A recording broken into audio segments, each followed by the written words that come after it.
Tesla also now accused of firing more than 30 workers at its plant in Buffalo, New York, just days after an effort to unionize was announced.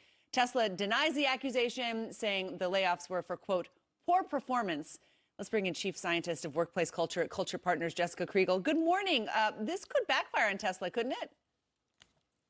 Absolutely. It absolutely will backfire. And I cannot stress enough the significance of this moment.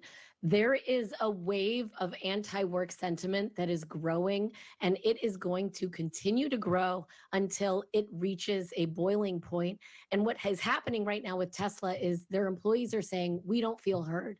We don't feel like we're part of the decision making process in our processes.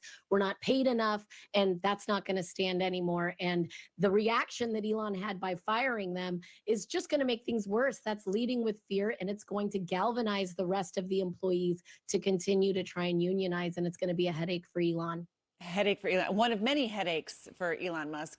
The Economic Policy Institute, EPI, found that top CEOs in the U.S. were paid 399 times more than typical workers in 2021. That's a huge gap. Is there more to what's driving workers to unionize?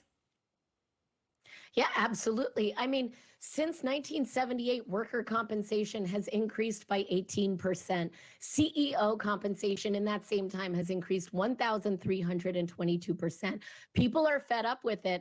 And what's going to make it worse for CEOs is the fact that since 2008, there has been a 30% drop in the birth rate. And higher ed institutions are preparing for a enrollment cliff in 2025. There's going to be 15% less people going into the higher ed institutions in 2 years. And that is going to turn into a workplace cliff, a workforce cliff a few years later, or even in 2025 for people who go straight into the workforce after high school.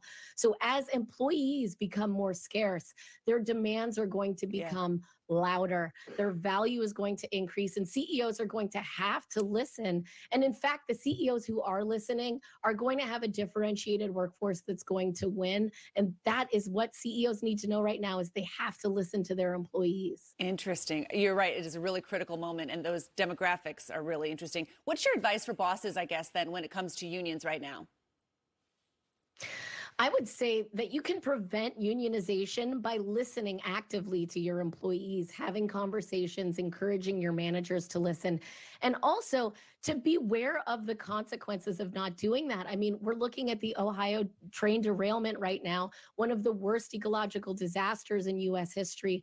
The railroad workers have been complaining for the last year about crumbling infrastructure, about being overworked and understaffed, and that could have been prevented if the leaders at that organization had perhaps listened to the employees. And now the consequences to the company are going to be astronomical financially. So they could have saved money if they listened to their employees. It's the right thing to do, and it's going to save the bottom line. All right, Jess Kriegel, nice to see you this Friday.